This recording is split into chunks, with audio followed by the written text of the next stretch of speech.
That is the education budget, including TAC, has been trimmed by 36 billion Kenya shillings.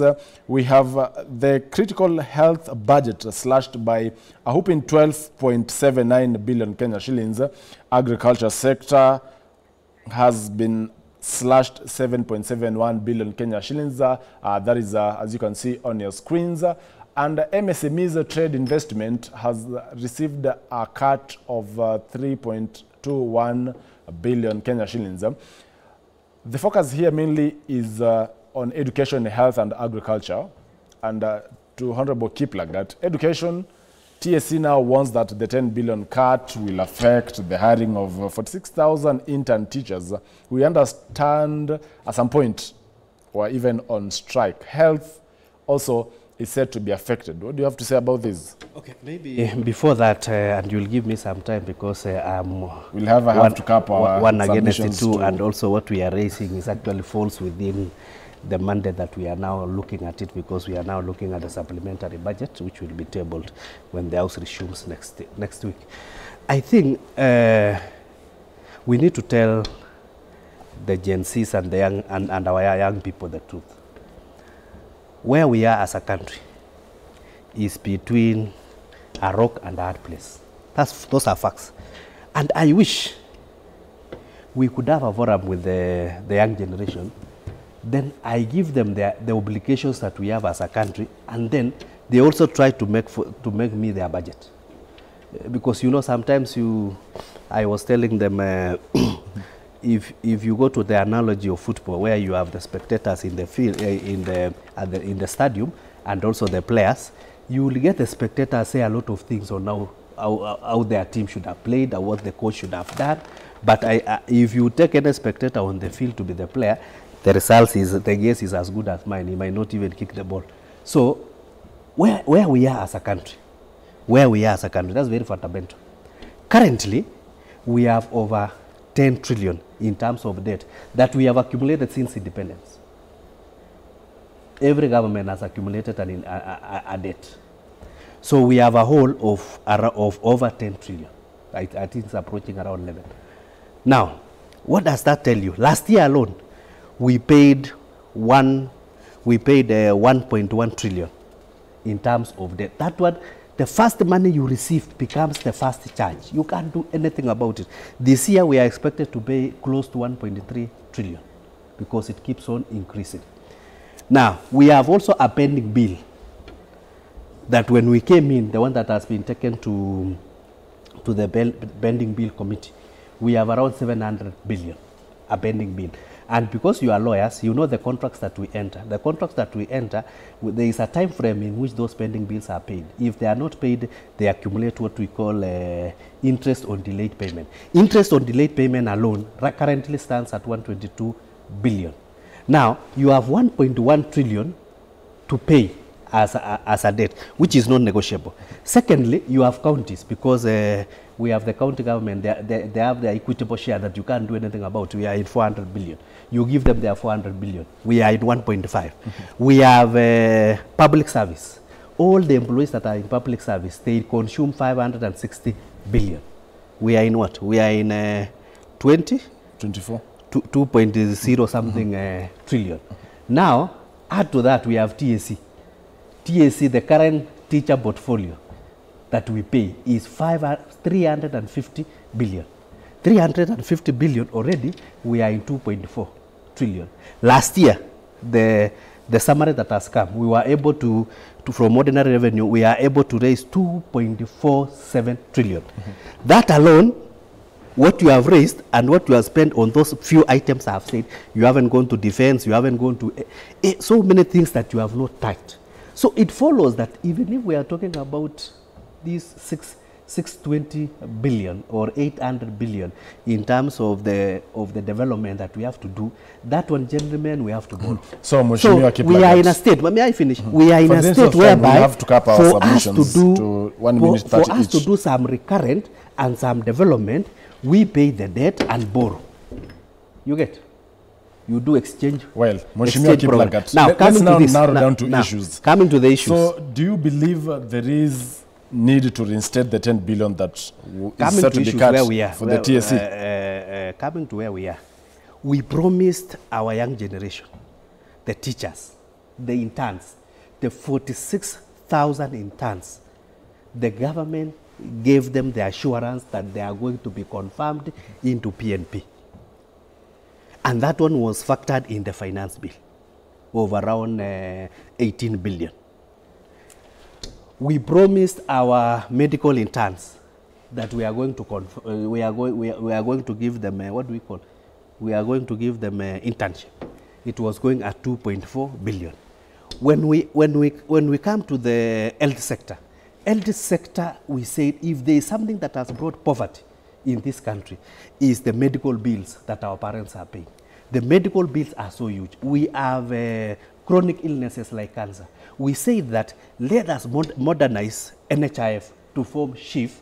And that's the background of it, Mheshimiwa. Just for the interest of time, you'll allow me to cap so that we all have panelists talk about this. What we wanted for was... the 10 billion cut on TSC, it will affect hiring of 46,000 JSS teachers. Of course it will affect. So is it justifiable to, whereas we have a very, huge still budgets that are not really necessary, and we end up affecting social sectors, including teachers. So it's okay for teachers, for 6,000 JSS teachers not to be hired now.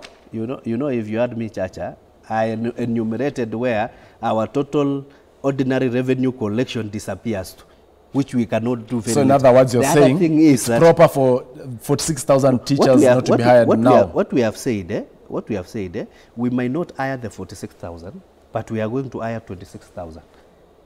That's the pain. Everybody now has to feel the pain.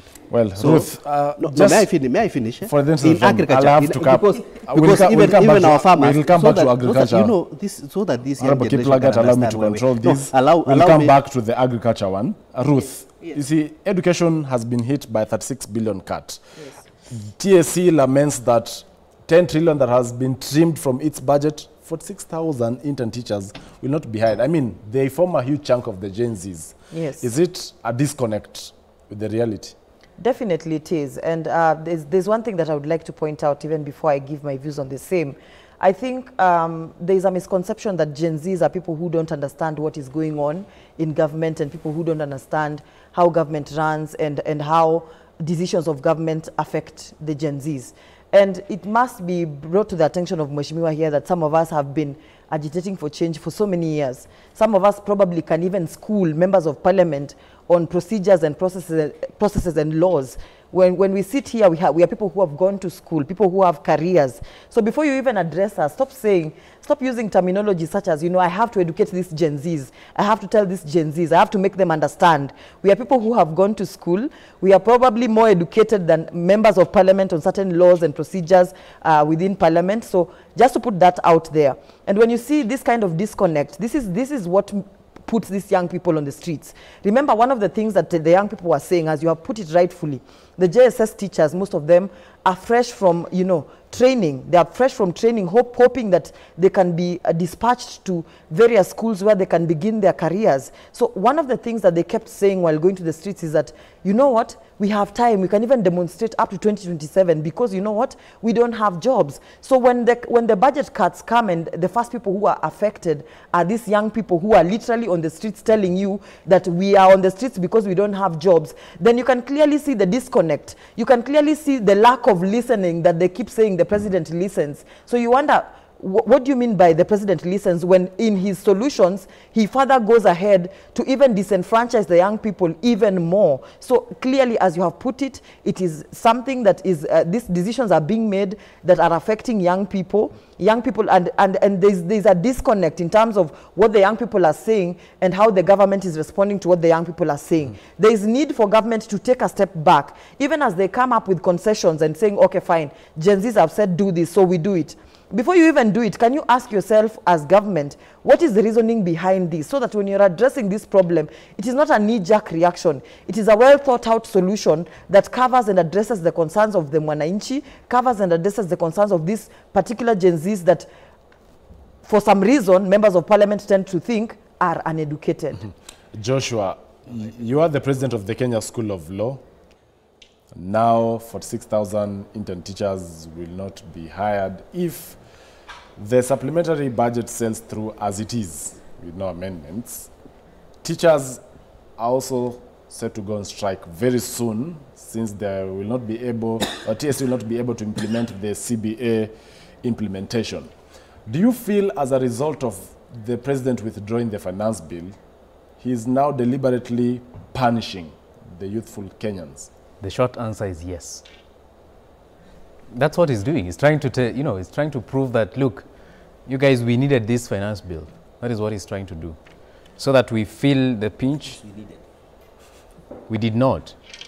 Okay, we need a finance bill, but not like the one we had that you and other people approved, and later on the Kenyans rejected. And that is the long and short answer. And I also just want to touch on something. Now we have, a one-man cabinet, or rather a three-man cabinet. We have the only cabinet secretary is Musalia Mudavadi, Honorable. We are going to save some salaries. We are going to save some money from the salaries that should have been paid to these 22 people who have gone home. We are keeping our eye on the president and the government. We want to see, Mheshimiwa, we want to see what that money is going to be used for. Yeah, that one will be, there will be transparency. Okay. Yeah. Now, and you've made reference to me being the president of Kenya School of Law Student Governing Council. Let me tell you, our 2024-2025 budget for student welfare was cut by 66%. All right? And the reason being, the government has cut budget. So we don't have an option, which is true. They don't have an option. But did it have to get to a point where the budget was capped at 70%? So that means we should have gotten at least 70%. But we are getting the reverse, 30%. And then the 70% is what we are, is what we are losing. I think it is very deliberate, so that we suffer more, much more than is necessary, much more than that can be proved in the books, so that people come and regret that, look, we should have actually allowed this finance bill to go in. Honorable Kiplagat, surprisingly, with a 3.99 trillion budget, the government has frozen hiring of new staff.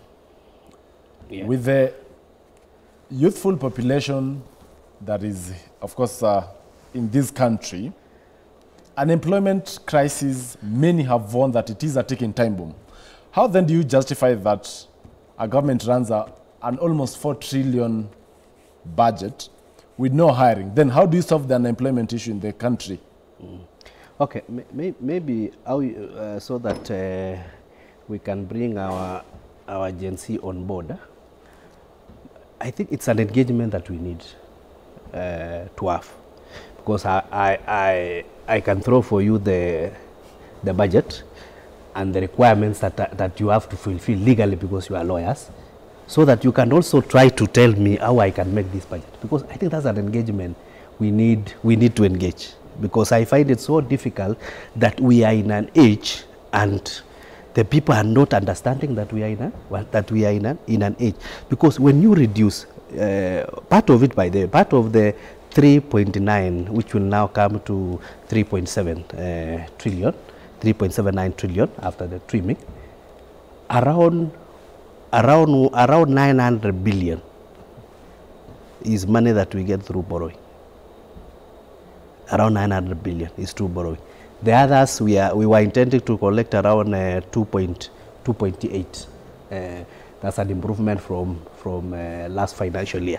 So that is the difficulty that we find ourselves in. But so we are missing revenue targets, and perhaps that will be as a result of the recent ruling by the courts that, first of all, the president had Anthony Maura as the chairperson of KRA, who had graft issues. How do you expect someone who has graft issues in the first place to lead a very critical organ, the revenue collection body, KRA? Then we expect there are no loopholes in that particular body. The beauty with lawyers here, they understand the law. You are not guilty until proven otherwise.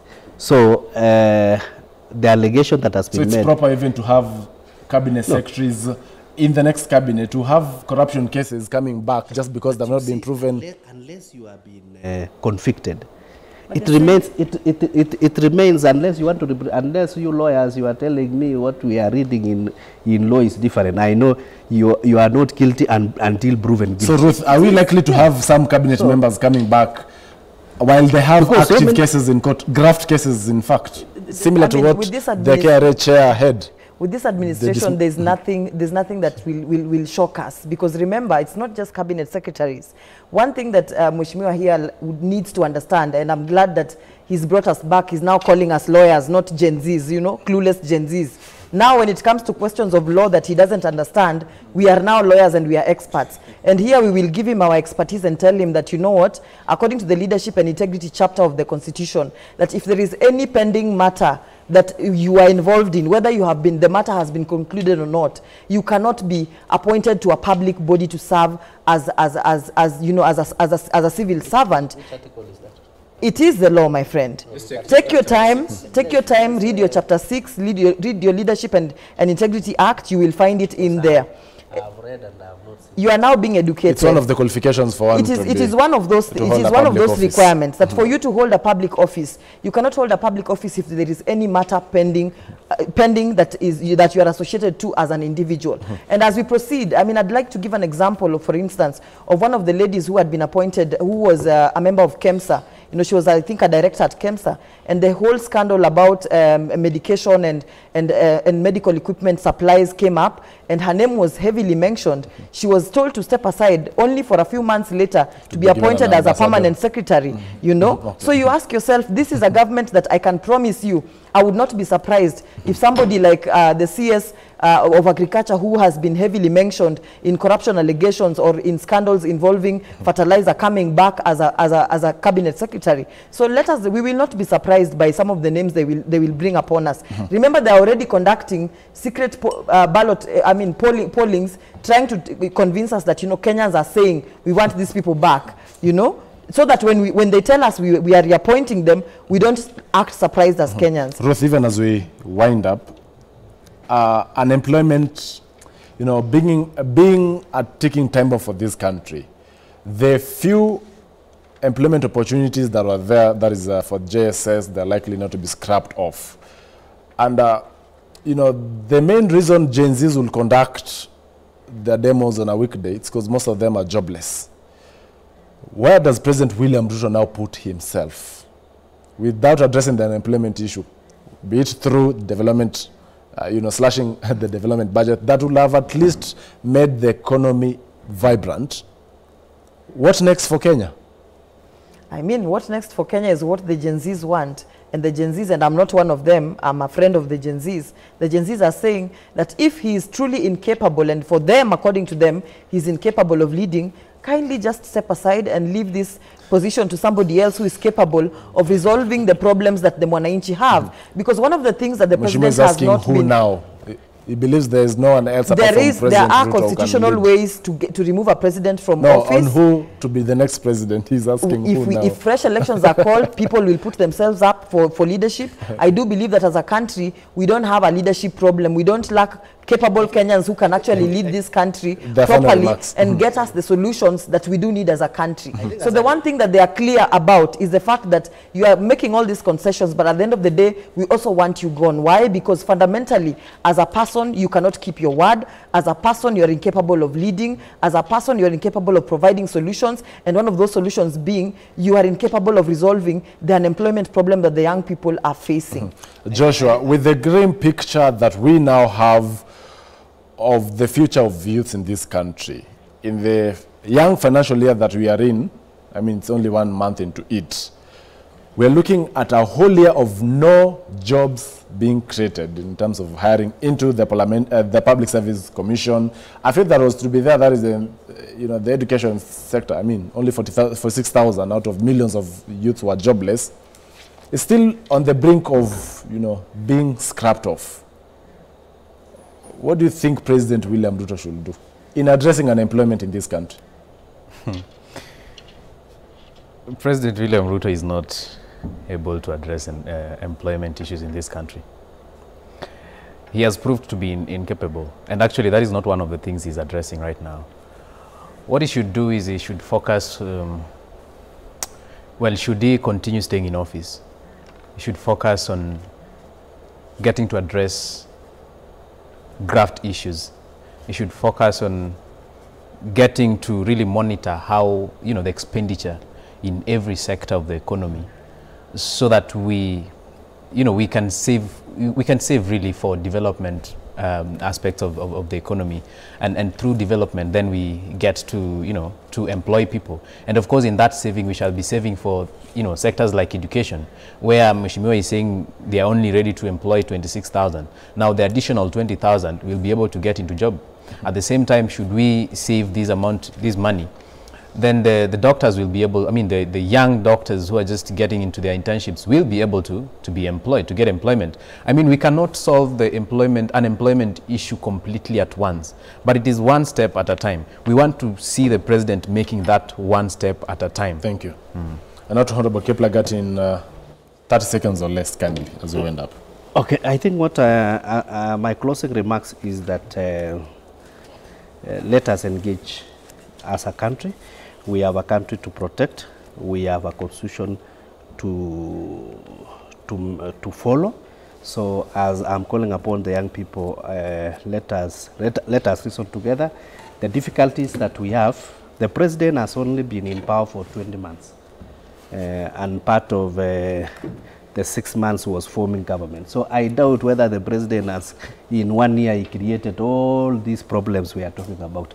These problems have been systemic, and they have been loaded on from one government to another. Even the next one that will come, they will inherit the same problems. They will never run away from the problems. Thank you. May I finish? What I want to call the people who are on the streets.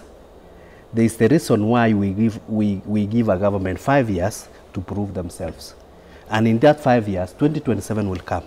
If you feel that maybe we delivered miserably in that 5 years, you have a vote. Well, thank you. Allow me to take some feedback. But you cannot frustrate Kenyans. The government throughout for a whole 1 year and tell it to prove itself. A government that has only been in power for less than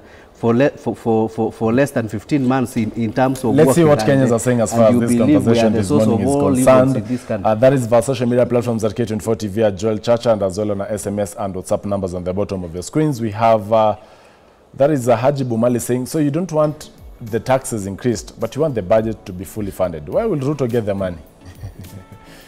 Salim Zain, teachers in Kenya are being treated like donkeys, carrying heavy loads, but the reward is only the natural grass without even water. Dennis John, finally we are seeing actions, not mere promises. The budget for this financial year has been forwarded to Parliament for downward adjustments to implement the budget cuts and minimize expenditure. We do not need a dialogue for this to happen. Sam Kahuha, if the budget cuts are allocated properly, they will benefit Kenyans. It has been there is also Diana, supplementary budget hasn't cut on recurrent expenditure, especially allowances we pay people too, but then pay them again for working. 3.78 billion for MPs domestic travel, yet only 4 billion for fertilizer subsidy, and we will borrow about 200 billion more. Those are just some of the feedback that we have sampled this morning. It has been a conversation on budget cuts impact. This as far as the supplementary budget one of financial year 2024-2025 is concerned. My guests in studio have been Honorable David Kiplagat, who is the Soy Member of Parliament, Joshua Okayo, President, Kenya School of Law, that is KSL, and Ruth Ambogo, a lawyer. My name is Joel Chacha. See you tomorrow from 6 a.m. to 8 a.m. Good day.